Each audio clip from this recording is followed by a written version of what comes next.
When you search about Nigerian billionaires, a lot of names ring the bell. Say Aliko Dangote, Tony Elumelu, and Femi Otedola.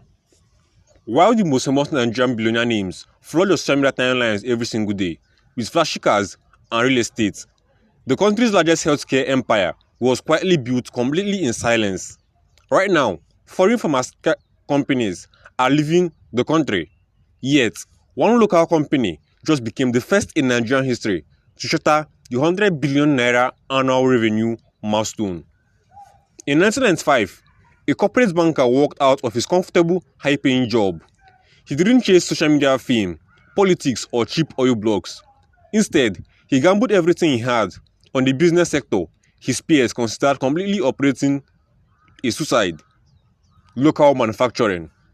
As a matter of fact, he didn't just do local manufacturing, but he went into healthcare, one of the most notoriously difficult sectors in the country.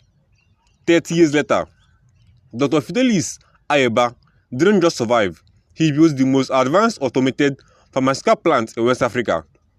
This is the documented corporate breakdown of how a low-key mastermind outsmarted global pharmaceutical companies and survived massive Nigerian recessions to build a billion naira empire entirely at his own will. If it's your first time on the YouTube channel, consider subscribing and turning on the notification icon so you don't miss out on future videos from this channel. Alright, to understand how this low-key monopoly was engineered, we have to look at the past massive factories we see today and go back to a time when Nigeria's drug supply chain was completely vulnerable. In the early 1990s, Fidelis Ayeba was a successful corporate banker working in the heart of Lagos. He spent his days analyzing financial balances, corporate structures, and economic risk. But while looking at the data, he noticed a critical flaw in Nigeria's economy. Over 85% of the medications keeping Nigerians alive were imported from abroad. To a regular professional, that was just a standard corporate statistics. But to a corporate banker, it was an incredibly massive business opportunity. Ayeba realized that if a foreign exchange crisis or global shipping disruption ever hit, the entire country would run completely out of basic medicine. In 1995, with very little capital, he officially registered Fidson Healthcare, the multi-billion naira company you see today, which has pharmaceutical plants in Lagos and Ogun State. He didn't start by building massive, expensive factories. He started out small, operating purely as a local distributor, importing and marketing high-end pharmaceutical products to establish a reliable distribution network. This is step one of his low-key blueprint. He utilized the cash flow from distribution to master the inner workings of the local market without taking on massive debts. He learned exactly what local pharmaceutical companies needed, built solid relationships with hospitals, and quietly hoarded his profits. By 2002, the distribution business was thriving, but Ayeba knew that trading other people's products would never make him an industry leader. It was time to make a high-stakes pivot that would either cement his legacy or completely destroy his company. In 2002, Fidson stopped paying solely on imports and opened its very first local manufacturing facility.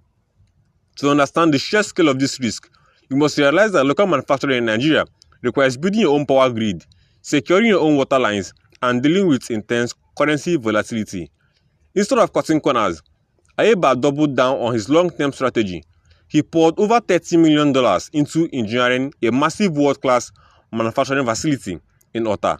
He built it to a strict World Health Organization standards, allowing Fidson to manufacture specialized high-grade therapeutics right here on Nigerian soil. During the height of the regional health crisis, Fidson became one of the very first indigenous firms in sub-Saharan Africa to manufacture local antiretroviral drugs. While international competitors looked at Nigeria as just a consumption market, Ayeba treated it as a production powerhouse. This long-term industrial strategy paid off massively. Decades later, when heavy macroeconomic headwinds, high inflation, and foreign exchange shortages forced major global players like GSK to exit Nigeria, Fidson was perfectly positioned to fill the void. They didn't scramble to survive. They already owned the supply chain. But building a multi-billion naira manufacturing machine is only half the battle. The true mark of a low-key corporate mastermind is knowing exactly how to protect it from collapsing when you step away.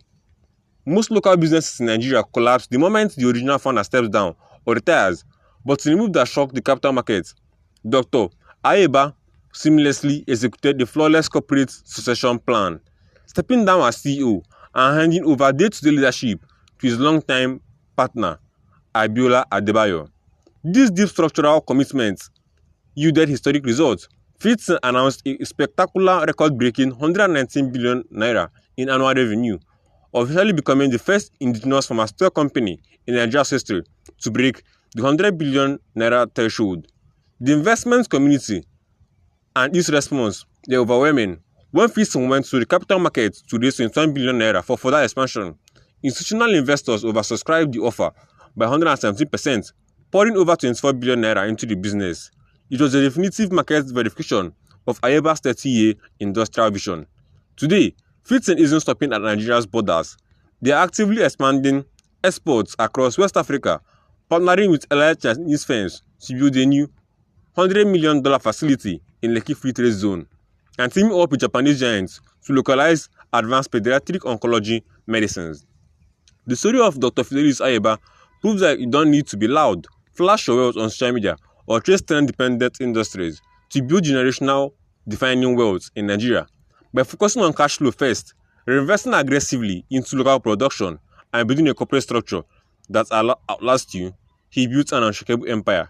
In a business landscape where many claim the local manufacturing is impossible, this quiet banker from 1995 proved that silence isn't just golden, it can be worth over 119 billion naira. If you've watched this point, kindly subscribe, share with your friends who want to learn more about the story, and I'll see you in my next video.